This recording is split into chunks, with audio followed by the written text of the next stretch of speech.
అయిన పౌలు గారు కొరింథీయులకు రాసినటువంటి మొదటి పత్రిక 15వ అధ్యాయం 58వ వచనం. కాగా నా ప్రియ సహోదరులారా, మీ ప్రయాసము ప్రభునందు వ్యర్థము కాదని ఎరిగి స్థిరులను కదలని వారును ప్రభు కార్యాభివృద్ధి యందు ఎప్పటికీ ఆసక్తులనయుండుడి. స్తోత్రం దేవా సర్వోన్నతుడా. ఈరోజు ఈ యొక్క వాక్యపు వెలుగులో మమ్మల్ని అందరం నడిపించి బలపరిచి విత్తబడిచిన వాక్యం వ్యర్థం కాకుండా ప్రతి హృదయంలో నాటబడి నూరంతల పంట వారు అనుభవించినట్లు నువ్వు సహాయం చేస్తున్నందుకు వందనములు చెల్లిస్తూ యేసు నామములో ప్రార్థించి నమ్మి పొందుకుని నమ్మ పరమ తండ్రి, ఆమెన్. హల్లెలూయా. దేవునికి మహిమ కలుగును గాక. నా ప్రియమైనటువంటి సహోదరి స్నేహితులారా, చాలామంది భక్తిలో ఆరంభ సూరత్వం అంటే మీకు అర్థమై ఉంటుంది.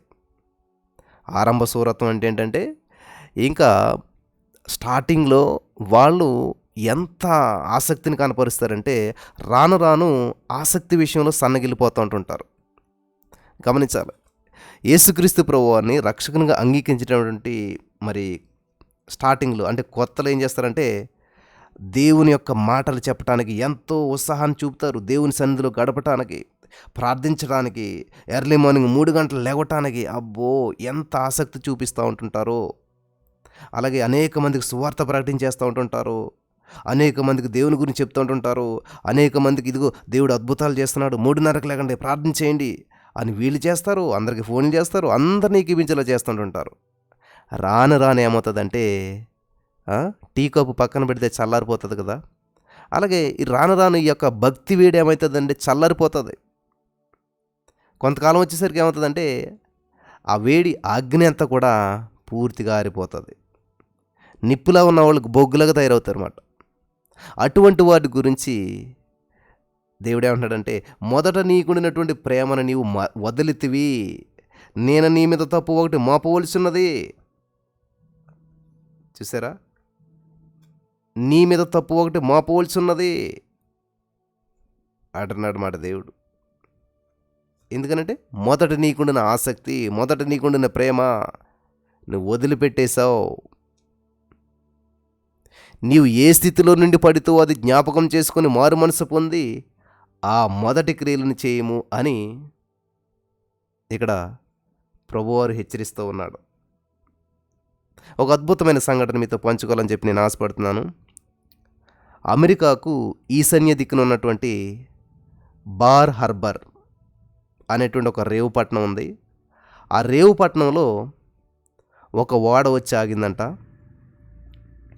సముద్ర తీరంలో ఆగినటువంటి ఆ ఓడ నుండి బ్రిటన్ నుంచి దిగినటువంటి ప్రజలందరూ కూడా నివాసాన్ని ఏర్పాటు చేసుకున్నారంట. బార్ హార్బర్ రేవు పట్టణానికి వారు ఎక్కడి నుంచి వచ్చారనుకుంటున్నారు? సుమారు 3000 మైళ్ళు ప్రయాణం చేసి వచ్చారంట. వచ్చి అక్కడ స్థిరపడ్డారంట. గమనించాలి, 3000 మైళ్ళ ప్రయాణం చేసి వచ్చి అక్కడ స్థిరపడ్డారంట. 3 సంవత్సరాలు గడిచిపోయిందంట అక్కడే. ఆ 3 సంవత్సరాలు గడిచిన తర్వాత ఈ యొక్క బార్ హార్బర్కు పశ్చిమంగా 5 మైళ్ళ దూరంలో ఉన్నటువంటి అడవిలోకి వెళ్ళటానికి ఒక రోడ్డు నిర్మించాలని చెప్పి మేయర్ గారు ప్రతిపాదించాడంట. ఎప్పుడూ ఇక్కడే ఉన్నాం మనం, కాబట్టి మనం ఏం చేద్దారంటే ఈ పక్కనే అడవి ఉంది కదా, ఆ అడవిలోకి వెళ్ళటానికి ఒక రోడ్డు నిర్మిందాం అని చెప్తే 3000 మైళ్ళు ప్రయాణం చేసినటువంటి వీరు 5 మైళ్ళ దూరంలో ఉన్నటువంటి అడవికి వెళ్ళటానికి రోడ్డు నిర్మిందారంటే ఈ యొక్క సభ్యులంతా కూడా ఏం చేశారంటే దాన్ని వ్యతిరేకించారంట. ఒప్పుకోలేదంట. ఎవరు ఇష్టపడలేదంట. 5 మైళ్ళ దూరం అడవులోకి రోడ్డు నిర్మించడానికి ప్రజాధనం అంతా కూడా వ్యర్థం చేస్తూ ఉన్నారు, కాబట్టి ఇది మంచి ప్రతిపాదన కాదు అని అందరూ తిరస్కరించారంట. మీరు గమనించాలి, ఇక్కడ వెళ్ళండి 3000 మైళ్ళ దూరం ఏమో సముద్రంపై ప్రయాణం చేసి అనేకమైనటువంటి ఆటుపోట్లు ఎదుర్కొని కష్టాలను అధిగమించి ఈ యొక్క బార్ హార్బర్కు చేరుకున్నారు. కానీ కేవలం 3 సంవత్సరాల తర్వాత పిల్లలు గమనించాలి, ఆ యొక్క నగరం నుంచి అంటే వారు నివసిస్తున్నటువంటి నగరం నుంచి అడవికి వెళ్ళటానికి ఒక రోడ్డు నిర్మించడానికి 5 మైళ్ళ ముందుకు వెళ్ళటానికి ఉత్సాహం చూపట్లేదు. 3000 మైళ్ళ దూరమా, పైగా సముద్రం మీద. 5 మైళ్ళు దూరమా? 5 మైళ్ళు ముందుకు వెళ్ళటం కష్టమా? ఆ, అదే ఇక్కడ మనం గమనించినట్లయితే ప్రభు కార్యాభివృద్ధి అని ఎప్పటికీ ఆసక్తిలో ఇండు అన్నది. వీళ్ళు 3000 మైళ్ళు ఆసక్తిగా చక్కగా జీవించుతూ చక్కగా ప్రయాణం చేస్తూ ఎంత కష్టమైనా ఎంతో సంతోషంతో ప్రయాణం చేసి వచ్చి అక్కడ ఆగిపోయారు.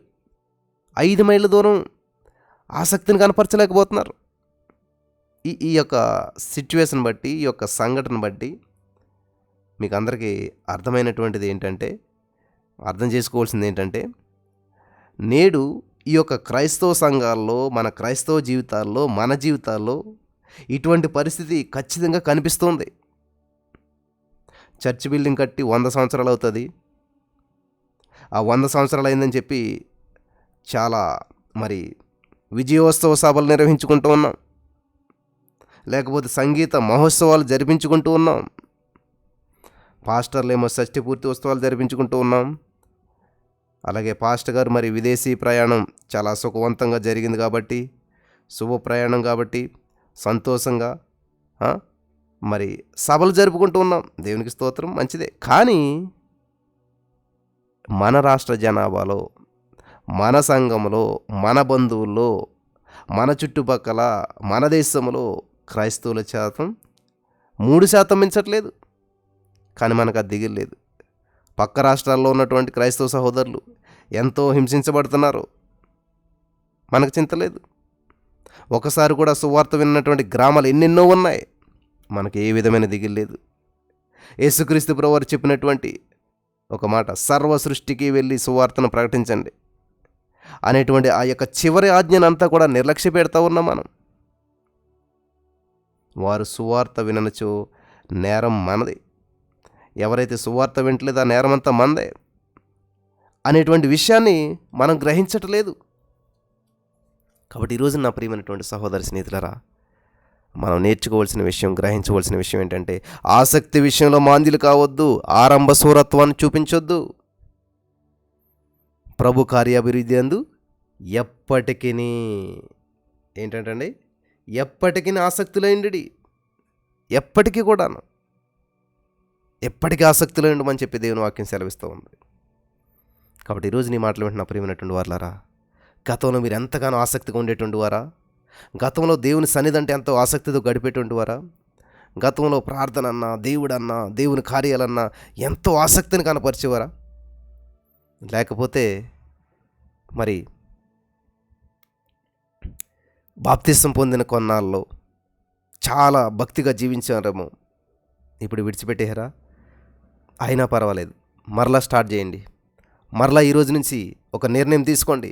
మరలా ఈరోజు నుంచి ప్రారంభించండి. నేను సాధిస్తాను. All things are possible with God. నేను దేవుని ద్వారా, దేవునితో కలిసి నేను ప్రతిదీ సాధిస్తాను, పొందుకుంటాను అని చెప్పి మీరు ఈరోజు నిర్ణయం తీసుకోండి. నేను సాగిపోయే వ్యక్తిని, ఆగిపోయే వ్యక్తిని కాదు. నేను ఆశీర్వాదానికి వారసుని, నేను శాపాలకు వారసుని కాదు. హల్లెలూయా. నిర్గమకాండం మరి మనం చదివినట్లయితే 20వ అధ్యాయం అందరూ 5వ వచనం వరకు అక్కడ దాకా చదివి ఆగిపోతారు, 3-4 తరాల శాపాలని. దాని తర్వాత వచనం చదివినట్లయితే, ఒక్కరు దేవునికి విధేయత చూపించినట్లయితే నిన్ను బట్టి 1000 తరాలు దీవించబడతాయి, 1000 తరాలు ఆశీర్వించబడతాయి. కాబట్టి 1000 తరాల ఆశీర్వాదానికి పునాదిగా నువ్వు ఉండాలి. హల్లెలూయా. కాబట్టి ఆసక్తి విషయంలో మాంద్యుడు కావద్దు. నువ్వు ఆసక్తి విషయంలో మాంద్యుడు కావద్దు, మందబుద్ధి కలిగి ఉండొద్దు. ఎప్పుడు పడుకున్నామన్నది మ్యాటర్ కాదు, ఎప్పుడు లేసామన్నది విషయం అనమాట. కాబట్టి నువ్వు 1 గంటకు పడుకున్నావో, ఆలస్యంగా పడుకున్నావో, ఫంక్షన్కి వెళ్ళొచ్చావో, పార్టీకి వెళ్ళొచ్చావో, ఇవన్నీ పక్కన పెట్టి ఖచ్చితంగా దేవునికి ఇవ్వాల్సిన సమయం ఇచ్చామా లేదా, దేవుని సన్నిధిలో గడిపామా లేదా, ఆ రోజు క్రొవ్విన గంట, మొదటి గంట దేవునికి ఇచ్చామా లేదన్నది ప్రతిరోజు చెక్ చేసుకోండి. ఈ విధంగా మరి ప్రభు సన్నిధిలో మనం గడిపినప్పుడు అద్భుతమైన ఫలితాలు చూస్తాం. మరి పరిశుద్ధాత్మ దేవుడు ఇక్కడ ఉన్న ప్రతి వారికి కూడా మరి ఎర్లీ మార్నింగ్ లేచినటువంటి మొట్టమొదటి గంట దేవుని సన్నిధిలో గడపడానికి ఉన్న ఆసక్తి విషయంలో మాంద్యులు కాకుండా ఎప్పటికీ ఆసక్తి కలిగి ఉండటానికి పరిశుద్ధాత్మ దేవుడు మిమ్మల్ని నడిపించి బలపరచును గాక. ఆమేన్.